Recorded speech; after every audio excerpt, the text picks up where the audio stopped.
Are you recording? Yeah. Okay. Hey guys. So I heard you went over with the teacher, the topic and everything, and I actually didn't do that. And this book that I'm reading right now, it's called Daring Greatly, and it's talking about how to have the courage to be vulnerable, and how that transforms the way you live, love, lead, and parent.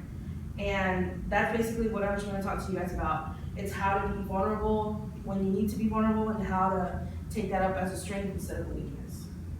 The sources that I have are from Brene Brown, the author of the book, John Gottman, who is the author of The Principles of Marriage and it's the relationship here. It's a really good book too. John Allen and Robert Sternberg. These two guys actually started from the 70s. So these guys have been working on this forever. And all these guys are psychologists. The first point is how we live and how we lead. This is very important because as of right now, all of us right here are in college, and we're trying to get an education, we're trying to get a career started, and we're eventually going to lead someone into the same path. And also how we live is basically an everyday thing. So one of the most important things that we have to take into account is giving feedback. How do we give feedback? Giving feedback is one of the toughest things, as the book says, and it's one of the toughest things to give. And also, on the other end of the spectrum is receiving it. So we have to learn how to start conversations. We have to learn how to make the person feel better instead of kicking them while they're already on the ground. And it's tough, but it's necessary. And a lot of people don't really understand that, especially here in a public speaking class. We have, maybe 20 students, and half of us struggle, and I include myself, half of us struggle to get up here and to talk to a group of people. Even now, it's kind of tough, but we have to get through it, and it's necessary. How we love. Are you guys, as of right now, in a serious relationship?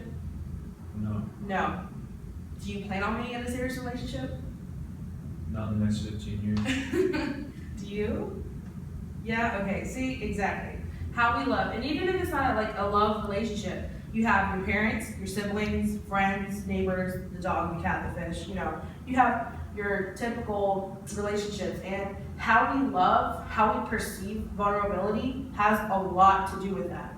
If you go on a first date with a girl and you're like pouring out your soul and she's like, what are you talking about? I don't care. You're being vulnerable on the first date. And you expect her, as I put right here, you expect her to be vulnerable, just like you.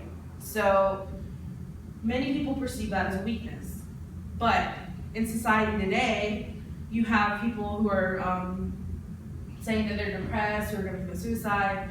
That is another vulnerability, and that's why society takes it as a vulnerability. And I think that if we learn to love people more for what they are instead of what they could be, this world would be a lot better.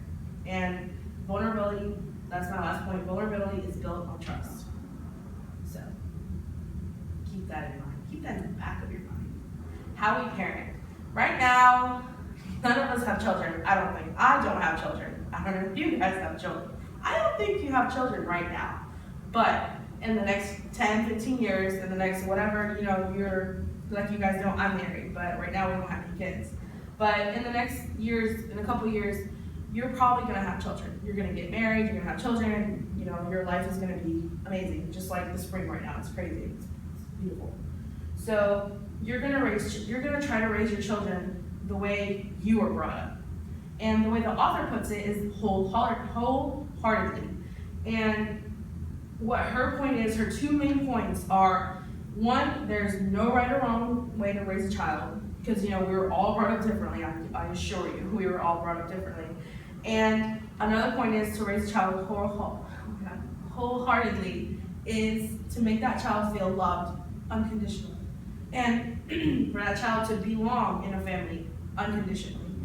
And another point the author made was that the parents nowadays are teaching their children one thing, but they're acting on another thing. So if I'm teaching my child not to steal, I expect them not to steal. Yet, if I go to the supermarket and I buy some fruit, vegetables, and some other stuff, there was something under my cart and I walked out. The cashier didn't notice, I totally forgot. I walk out to my car, I pick it up, I noticed, what am I supposed to do. If I teach my child not to steal, I'm supposed to get that, whatever it is, go back inside and pay for it. Yet most of us are just gonna be like, oh, God is loving me today. God is on my side. Let's just take this as a blessing and walk out. You need to teach your child what you're gonna act on. So that's another really, really important detail that the author brought up. And I think it's really important too, because in the future, I'm gonna have children. Some final thoughts are, fear, scarcity, and shame are what dominate this world, dominate the society in general.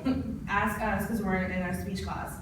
We're always afraid, or most of us are afraid to get up here and say something, a couple words to the class, and some of us feel maybe shame or guilt because we can't, always perform to like what the teacher asks, or how her husband came in here and just, talked and knew what he was talking about. And I think for that, fear, scarcity, and shame need to be put out, need to be put down, because if we keep having the fear, the scarcity, the shame, then we are, like I said, we're always going to feel like we're never enough. And that's one of the things that she said in the book, that if we feel like we're never enough, we're never going to have that perfect world, that perfect American dream. And I don't think that many of us have that right now, but if we feel like we're never enough, then that's what we're going to be. We're never going to be enough, even for us.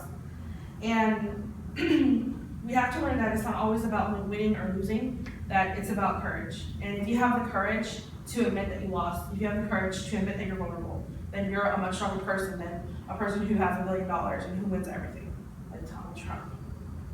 Final question. And this is for you guys, like I said, just keep it in the back of your mind. You might have like 10 years from now, be like, oh, that crazy girl, I remember what she said. Yeah. One question is, would you rather be stay afraid forever or live life to the fullest?